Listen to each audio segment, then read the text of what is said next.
네, 한 주간 종교계의 뜻깊은 현장들을 만나보고 있습니다. 이번에 만나볼 현장은 개신교 현장인데요. 내일 모레는 세계 자살 유가족의 날입니다. 우리나라에선 매년 13,000여 명의 자살자가 나오고 이에 따라 자살 유가족은 8만 명 정도가 나온다고 하는데요. 자살 유가족들이 겪은 충격과 감정 상태는 굳이 말씀드리지 않아도 얼마나 힘드실지 예상할 수 있을 겁니다. 종교계는 자살 유가족들의 마음을 챙기기 위해 많은 노력을 기울이고 있는데요. 지난 토요일 기독교 자살예방센터 라이프오프에서는 자살 유가족들이 마음의 짐을 내려놓고 쉼을 경험할 수 있는 특별한 문화 행사를 열었습니다. 이름하여 11월의 크리스마스인데요. 자세한 소식 라이프오프 기독교 자살예방센터 대표 조성돈 목사님과 말씀 나눠보겠습니다. 목사님 나와 계시죠? 네, 안녕하세요. 조성돈입니다. 예, 반갑습니다. 자, 내일 모레가 세계 자살 유가족의 날이라고 들었습니다. 좀 어떻게 제정된 날인지요? 예, 이게 이제 유래가 미국에서 시작이 된 거고요. 보통 이제 미국 같은 경우는 이제 중요한 명절로 여기는 것이 추수감사절입니다. 예, 그게 11월 네 번째 주일, 일요일 날로 정해져 있고요. 그때 이제 가족들, 우리가 명절 때 가족들 모이듯이 가족들이 모이는 그런 날인데요.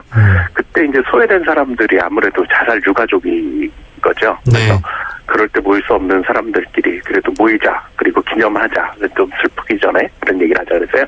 넷째 주일 전주, 그래서 세 번째 토요일 날 모여서들 이날을 기념하고 있습니다. 예.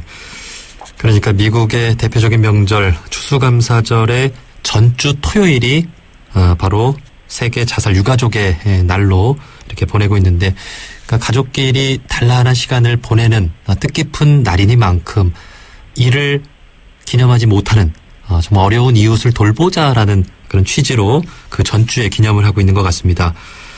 그 우리나라에는 얼마나 많은 혹시 자살 유가족들이 있습니까? 예, 아니 이제 추정해보는 수밖에 없는데요. 보통 저희들이 한 명의 자살자가 있으면 유가족이 한 6명에서 10명 정도다 이렇게 이야기를 보통 하고 있습니다. 아마 이거 기준이 아마 미국이나 외국에서 나온 기준이 아닐까 싶고요. 저희들 같은 경우는 좀 더 가족 간에 끈끈한 정이 있어가지고 더 많이 봐야 된다라고 생각을 전 하고 있고요. 그렇죠. 그래서 예, 보통 한 해에 자살하는 사람이 요즘 같은 경우는 좀 줄어서 한 해에 14,000명 정도가 자살로 인해서 죽습니다. 그러면은 적게 잡아서 6명만 해도 약 7만 명이고 이거를 10명으로 치면은 한 해에 14만 명 정도가 자살 유가족이 나온다. 이렇게 봐야 되거든요. 네. 근데 이제 저희가 이 정도 많이 나오게 된 때가 한 20년 정도 됐습니다. 자살자가 많이 나온 것이. IMF 지난 이후부터 우리나라에서 이제 자살자들이 많이 증가했기 때문에요. 그렇게만 쳐도, 그러니까 한 해에 한 10만 명 정도다. 적게 잡아서. 한 해에 한 10만 명 정도다. 그럼 20년만 잡아도 한 200만 명 정도가 우리나라의 자살 유가족이다. 이렇게 볼 수가 있습니다. 네.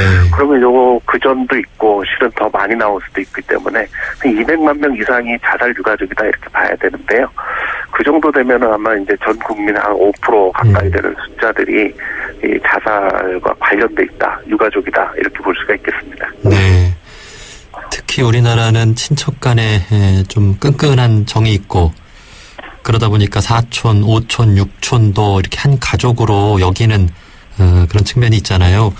그렇죠. 자, 어쨌든 자살로 인해 마음에 무거운 짐을 지고 살아가는 사람들이 200만 명 가까이나 된다라고 생각을 하니까 참 우리 주위에 누군가 한 명은 그렇게 참 힘든 그런 마음으로 살아간다는 예측을 해볼 수가 있을 텐데요.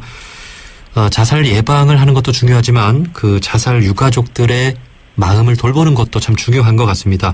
그 기독교 자살예방센터에서 이를 위해 좀 다양한 활동을 하고 있다고요? 예, 맞습니다. 자살 유가족에 대해서 우리가 정말 이렇게 관심을 가져야 되는데요. 그 이유는 이제 자살 위험이 일반인에 비해서 8배가 높다라고 이렇게 결과가 나와 있습니다. 예.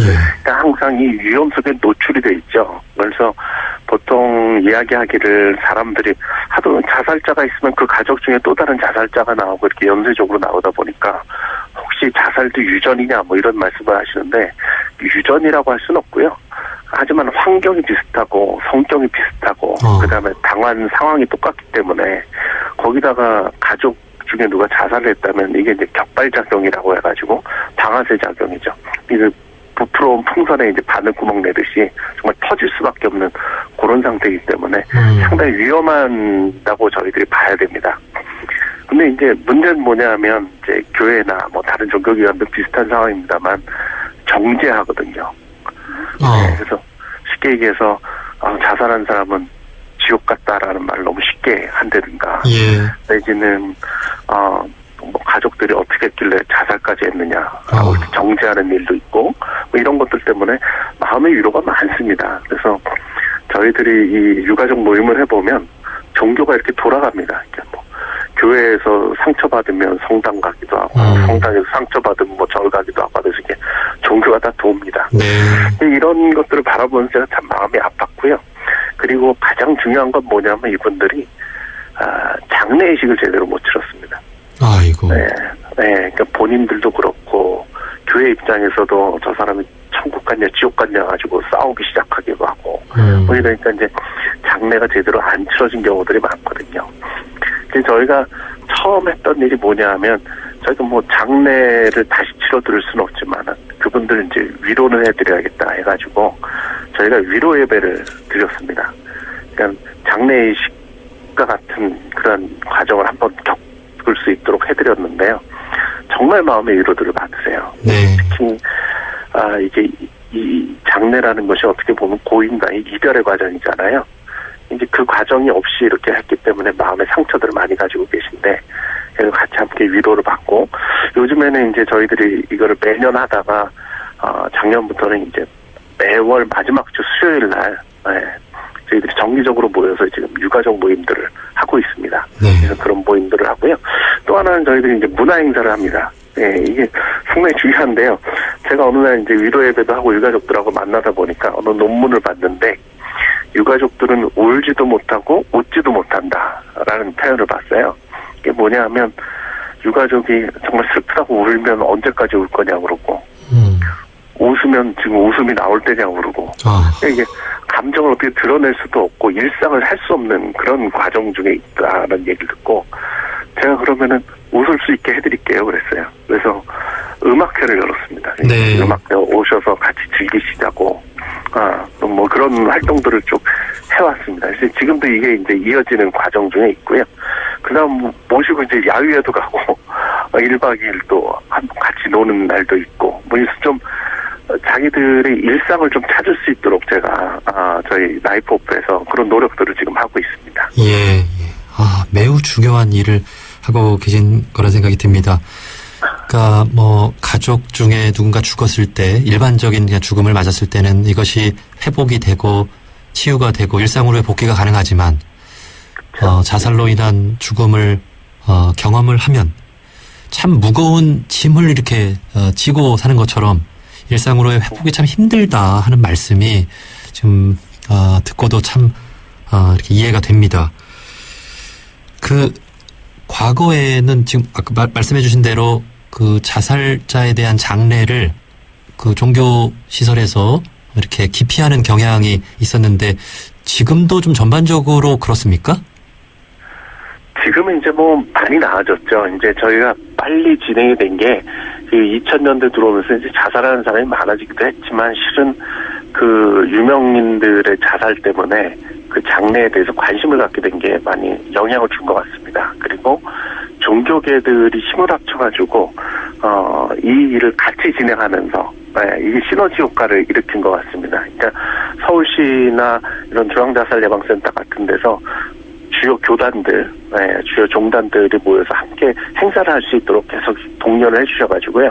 얼마 전에도 원불교 센터에서 그 100주년 기념관에서 저희들이 행사를 했었는데 그런 거를 통해서 점점 저희들이 힘을 얻어가는 것 같습니다. 덕분에 이제 최근에는 장례가 일단 보편적으로 이루어졌는데요. 요게 근 뭐 한 10년 사이에 이렇게 빠르게 변화된 변화라고 볼 수 있습니다. 이 죽음의 영역, 그러니까 죽음 이후의 세계에 대해서 이야기하는 것, 이제 종교의 영역이니만큼 정말 모든 마음이 힘들어하는 사람들을 위로하고 치유하기 위해서 이제 뭐 불교나 원불교에서도 천도제를 하는데 이제 죽은 사람을 위하는 그런 마음도 있지만 살아있는 사람들을 위하는 그런 또 마음도 큰 거잖아요.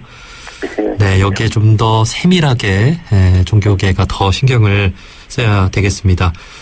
자, 이제 기독교 자살예방센터에서 지난 14일 자살 유족들을 위한 문화 행사를 열었는데요.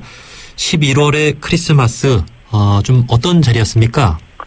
예, 그 유가족들이 함께 모여서 어떻게 보면 이제 축제를 같이 열었습니다.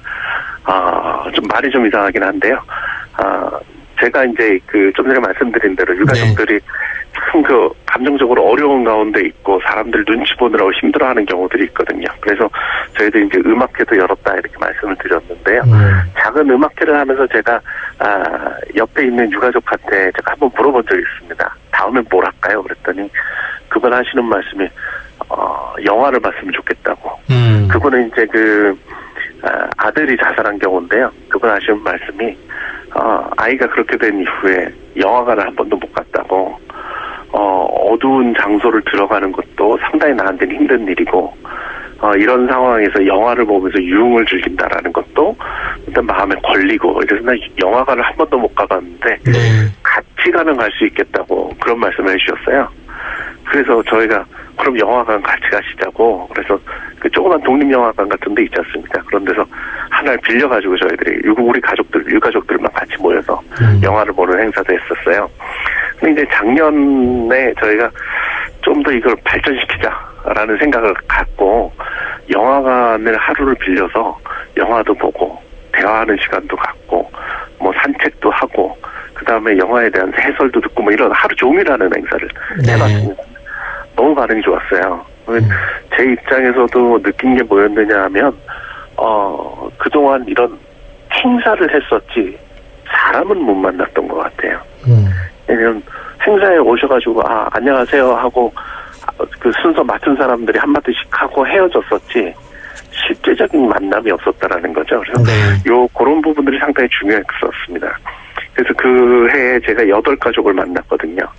근데 올해도 이제 이걸 계획을 했었는데 올해는 이제 그 코로나 때문에 모이는 게 쉽지 않아 가지고요. 그래서 현장에서 만나는 분들하고 그다음에 이제 온라인으로 만나는 분이 있었는데 이번에는 만나가지고 저희들이 인디밴드 음악도 저희가 같이 나누고 그다음에 크리스마스 트리를 만드는 것도 하고요. 그리고 마술 쇼도 하고 대화도 나누면서 밥도 먹고 뭐 이런 순서들을 가졌습니다. 이게 이제 어떻게 보면 별게 아닌데 유가족들 입장에선 상당히 큰 도전입니다. 그러니까 이런 유가족의 모임이 있으면 항상 와가지고 얼마나 힘들었는데요. 뭐 이런 아픔을 서로 간에 나누는다 끝나는데 이럴 때라도 저는 한번 모두가 웃었으면 좋겠고 모두가 행복했으면 좋겠습니다. 그래서 저희 라이프오프의 특징은 유가족 모임의 특징은 오시면 다들 웃는다는 거예요. 그래서 같이 정말 행복할 수 있는 경험들 남 눈치 안 보고 마음껏 웃고 즐기고 눈물도 흘리고 그래서 평범한 삶 이런 행복을 좀 찾을 수 있는 그런 자리가 됐다고 봅니다. 맨날 위로만 하고 항상 어둡고 무거운 마음으로만 살아가는 것이 얼마나 힘들겠습니까? 이제 정말 일상으로 이렇게 복귀할 수 있게 마음을 살려내는 그런 활동들, 문화 행사들 이제 기독교 자살예방센터에서 그렇게 목사님께서 해주고 계시니까 참 다행이라는 생각이 들고 참 감사한 마음입니다. 고맙습니다. 우리 주위에도 보면 분명히 자살 유가족들이 있을 것 같습니다. 좀 이분들께 그 주위에 있는 사람들이 좀 이분들을 위해서 좀 어떤 알아야 될 사항들이 있을까요? 이게 정말 한마디로 말씀을 드리면 이웃으로 받아주셨으면 좋겠습니다. 정말 특별한 사람이 아니라 그 두 가지가 있는데요. 첫 번째는 제가 이 운동을 하면서 느끼는 건데 잔인한 분들이 많아요. 말을 못 참고 그냥 이렇게 뭐 교회 같으면은 아이고 저 지옥 갔으면 어떡하지 뭐 위로하면서 던지는 그 말이나 아니면은 심지어 뭐 아이고 저 밥이 넘어가나 뭐 이런 소리를 한다든가 정말 많아요. 정말 모여보면 그 마음에 그 받았던 그 상처들이 너무 많고, 실은 유가족들 입장에서도 우리들한테는 평범한 얘기인데 유가족들한테 힘든 경우들이 있어요. 뭐 설교 중에 아유 기도 열심히 하셔가지고 복 받으셔야죠. 뭐 이런 얘기가 유가족들 입장에서 내가 이걸 기도를 안 해서 복을 못 받고 우리 가족이 이렇게 됐는가. 뭐 이런 것들로 이제 오는 수들이 있다라는 거죠. 예. 어찌됐건 그런 것들은 좀 조심을 하셨으면 좋겠다라는 거고요.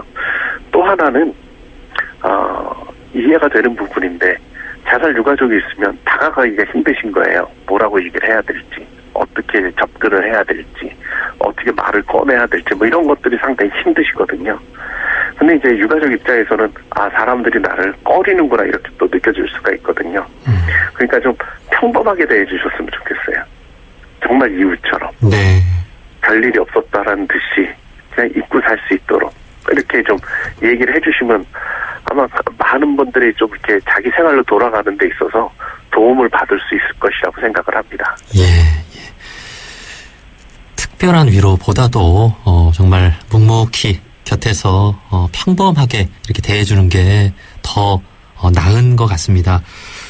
우리가 종교인으로 살아간다는 것, 제 공감 능력을 이렇게 키워나가는 그런 또 과정인 것 같은데요.